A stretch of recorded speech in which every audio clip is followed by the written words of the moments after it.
Hola niños, buenos días, buenas tardes, según cuando veas el vídeo. Para mí ahora es buenos días. En fin, vamos a contar un cuento muy bonito de los cuentos chinos, que es por supuesto anónimo, porque no se acuerdan ya quién los contó por primera vez. Este señor solo los ha recogido. Enrique Gatón e Imelda Wang.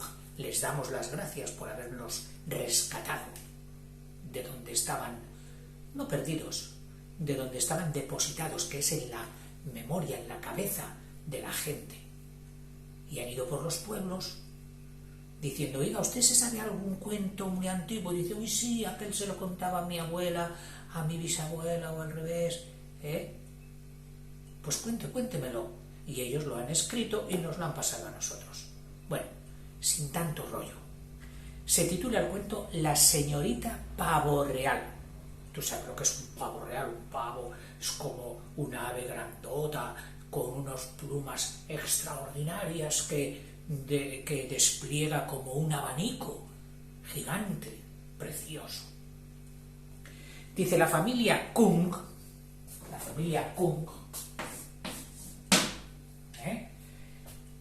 tenía dos hijos varones.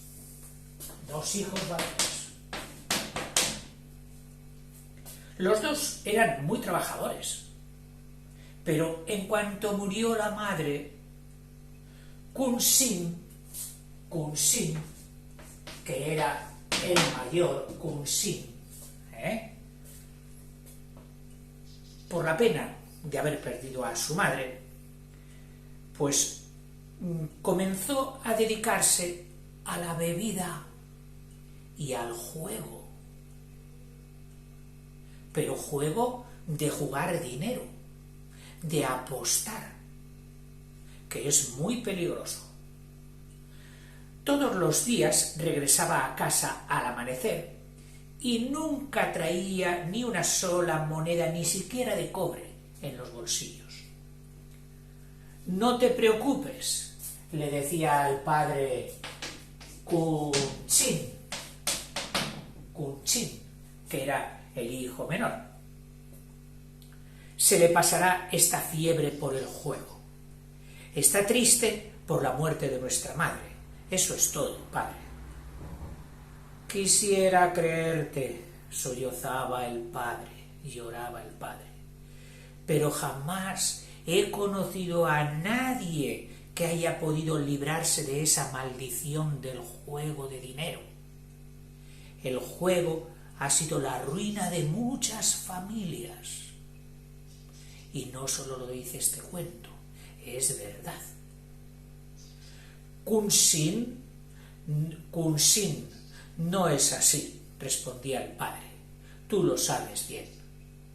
Pero a medida que pasaba el tiempo, su afán por el mahjong, que era el juego de naipe seguramente, o de fichas, que se jugaría en China preferentemente para apostar dinero, dice, su afición fue haciéndose cada vez mayor.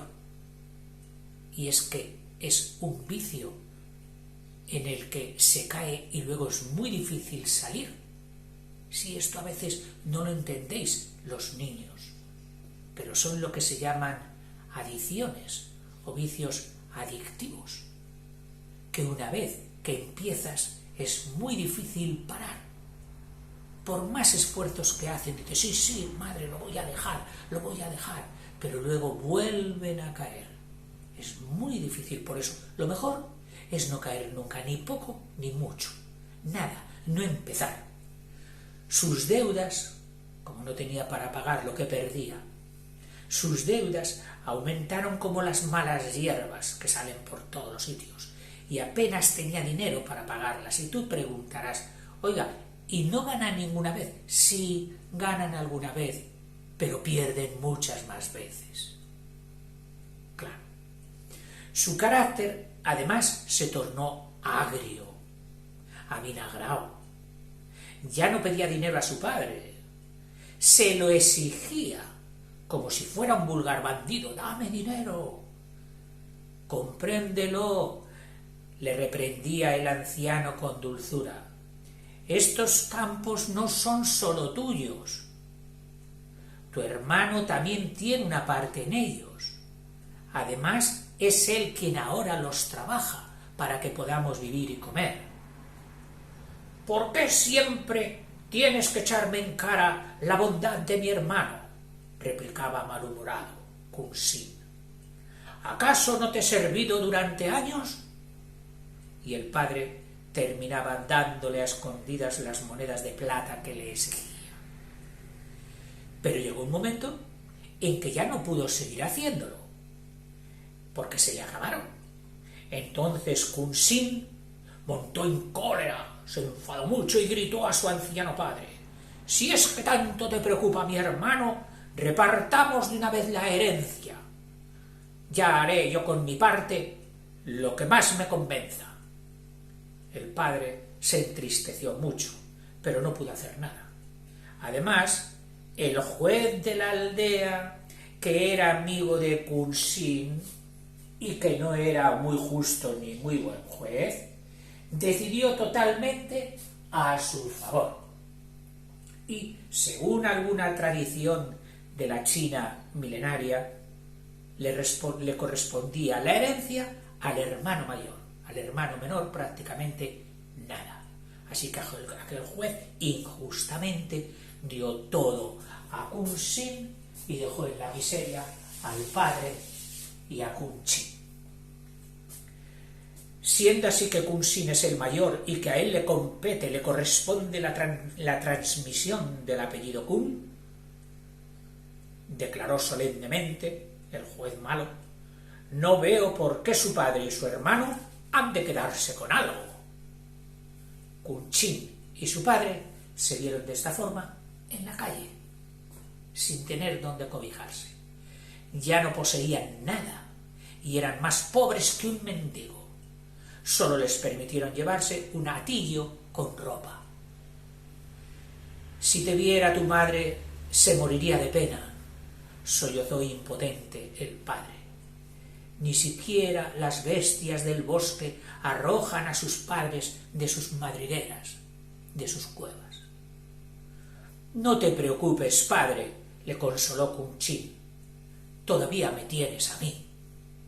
Y se volvió por última vez para ver las tablillas del altar de los antepasados.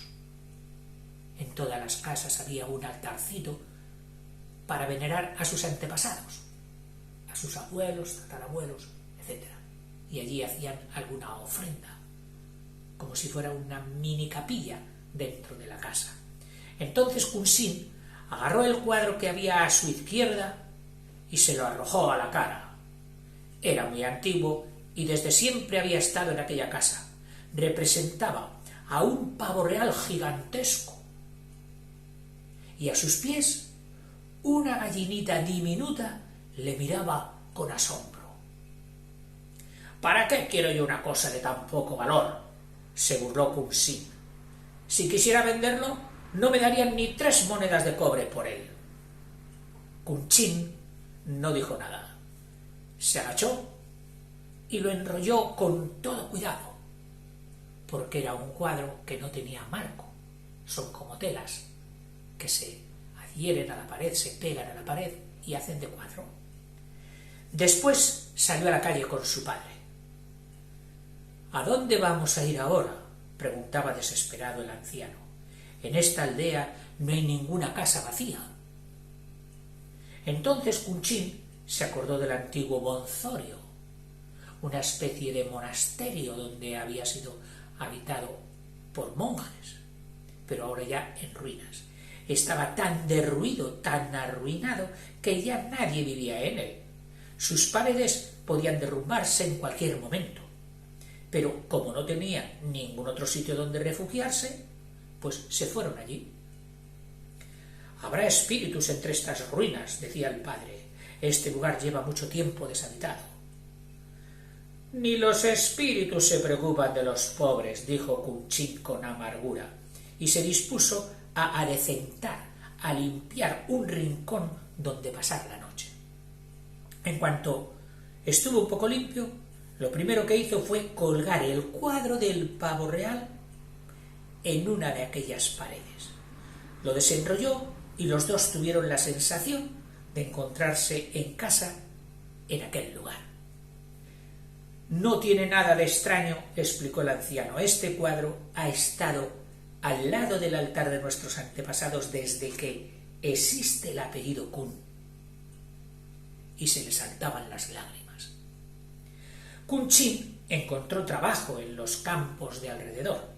En ellos pasaba los días de sol a sol, trabajando para sus dueños. Cuando regresaba, rendido al bonzorio, se dejaba caer en su rincón y contemplaba durante horas el cuadro del pavo real. La conducta de su hermano Kun Sin le producía tal tristeza que apenas podía dormir por las noches. ¿Qué podrá significar esta pintura?, se preguntaba. ¿Por qué existe esa diferencia tan grande de tamaño entre la gallinita y el pavo real? Y así evitaba pensar cosas peores que le apenaban.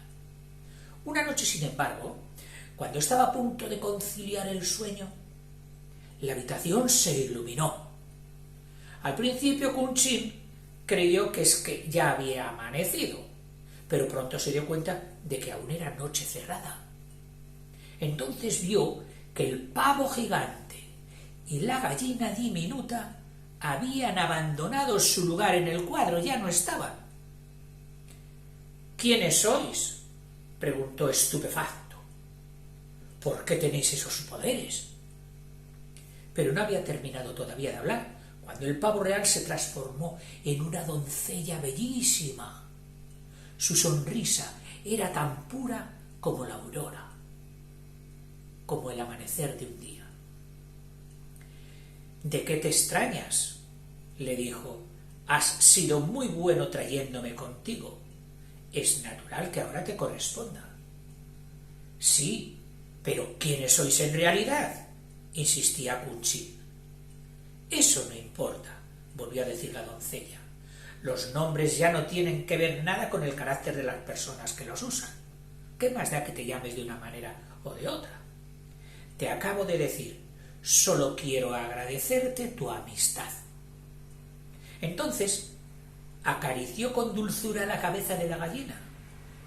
Esta cacareó, como cacarean las gallinas, tú lo sabes,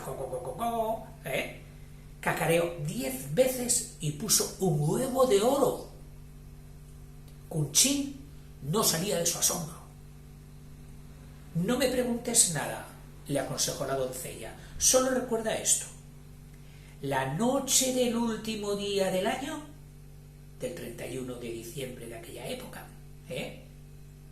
vete a la colina que hay detrás del bonzorio, detrás del monasterio, y espérame allí. No te olvides.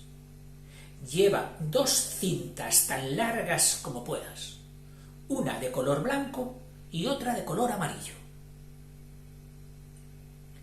Y sin que Kun Chin pudiera darle las gracias, volvió a meterse dentro del cuadro. Al principio creyó que todo había sido un sueño, pero el huevo de oro era tan real como su cansancio. Allí estaba. No lo vendas, aconsejó el padre. Si lo haces, pensarán que lo hemos robado. Es mejor que lo tengamos guardado cierto tiempo, por lo menos.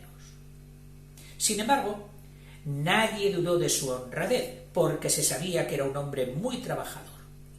Lo conocían.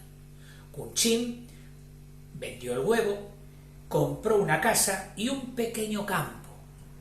Enseguida lo transformó en un vergel, en un paraíso, trabajando, y comenzó a prosperar, a enriquecer. Pero en cuanto se enteró Kun Chin, le llevó ante el juez, diciendo: aquí tienes a mi hermano, un villano, un mal hombre, que me robó la mitad de la herencia y ahora vive opíparamente, maravillosamente. ¿No es esto reírse de la justicia? El juez se alegró sobremanera, mucho, porque Kun-Sin le debía mucho dinero. Kun-Sin debía dinero al juez, y entonces el juez dijo, si Kun-Sin cobra o quita los bienes a su hermano, me podrá pagar a mí. Vaya juez, señor. Sabía que Kun-Sin era una persona honrada, sí, lo sabía, de sobra. Pero sus intereses estaban por encima de todo. Además, aquel desafortunado joven, Kun-Sin, no podía justificar de dónde había sacado tanto dinero en tan poco tiempo. Y esto le hacía sospechoso. Claro, no podía decir, es que un pavo real que tengo en el cuadro se me apareció y la gallinita que tiene debajo puso un huevo de oro. Bueno, eso no se lo iba a creer nadie. La gente no cree las maravillas que se narran en los cuentos. Bueno, es justo el pleito presentado por Kun-Sin, declaró. O sea, tiene razón Kun-Sin. Y por segunda vez, su padre y su hermano Kun-Sin volvieron a perderlo todo. El anciano no pudo resistirlo. Murió antes de salir de la sala de audiencias. Seguramente le daría un ataque. Pobre hombre. Su hijo mayor no quiso soltar ni una sola moneda para su entierro. ¿Para qué? Si se va a pudrir lo mismo, decía, con mucha falta de respeto. Pero muchos le siguieron tratando y siendo amigos suyos. ¿Por qué? Solo porque tenía dinero. Esos no son buenos amigos. Kun-Sin se hizo cargo de todo. Pidió prestado, se endeudó, dejó a deber, y le dio a su padre el mejor entierro que jamás había habido en la aldea. ¡Qué buen hijo!, decían admirados las gentes que veían pasar el entierro. Es un ejemplo para todos, menos para el cabeza loca de su hermano. Kun-Sin trabajó como un esclavo y fue devolviendo poco a poco el dinero que debía. Así pasó el tiempo y llegó la última noche del año. Entonces recordó lo que le había dicho el pavo real y se fue a la colina que había detrás del bonzorio.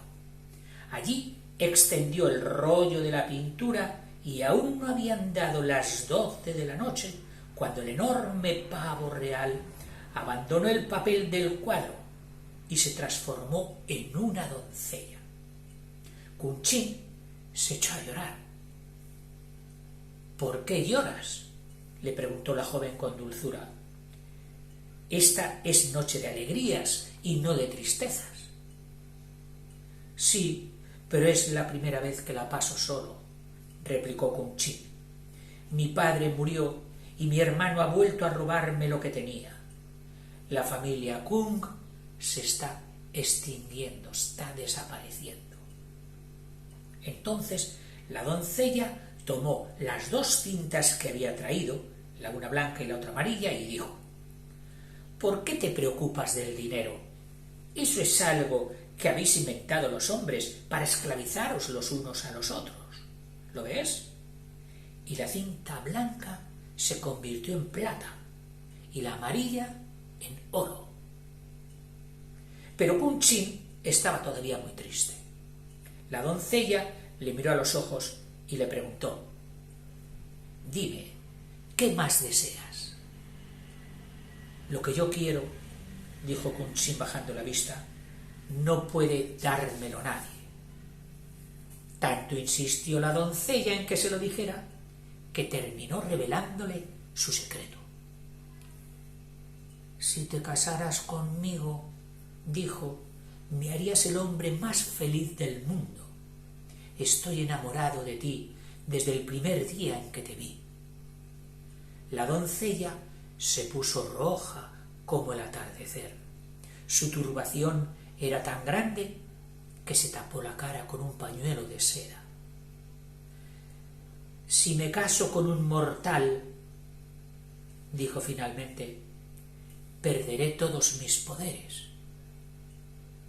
pero no le importó y aceptó a Kunchín por esposo. Los años pasaron y llegaron a ser más ricos de lo que había sido su padre. Su casa estaba llena de criados y sus campos eran los más extensos de la provincia, los más grandes. Kunchín no les molestó más. Tras la muerte de su padre, dilapidó, malgastó enseguida todo lo que tenía y desapareció de la aldea, se marchó. Un día se presentó un mendigo a su puerta. Su cuerpo estaba lleno de pústulas, de postillas, de costras, y sus vestidos no eran más que jirones, harapos rotos. Los criados le encontraron tan repulsivo, ¡oh, qué asqueroso!, que se negaron a darle limosna. Kunchín lo vio y les reprendió severamente. ¿Por qué tratáis así a un semejante? ¿No os he dicho 1000 veces que yo también fui un mendigo? Y le dio una bolsa llena de monedas de plata. El mendigo solo dijo gracias, pero en aquella voz Kunchín reconoció a su hermano, a Kunchín. No, negó el mendigo, estáis equivocados, señor. Yo no soy de esta región, jamás he estado aquí. No soy quien pensáis. Sin embargo, al salir a la calle, comenzó a correr como un loco. Kunchín supo que le había engañado y le siguió gritando: «Kunchín, hermano mío, vuelve. En mi casa hay lugar para los dos». Pero Kunchín no se detuvo. Corrió por veredas, caminos estrechos y cañadas hasta que tropezó con una piedra y se desnucó. Se dio un golpe aquí en la nuca, fuerte, y quedó muerto. Kunchín le lloró durante meses. «¿Qué puedo hacer para alegraros?», le preguntaba su esposa. «Cuando solo era un pavo real, os traía más alegría al corazón, ¿os acordáis? Estaba colgada de la pared al lado del altar de nuestros antepasados». Kunchín dio un salto en su asiento.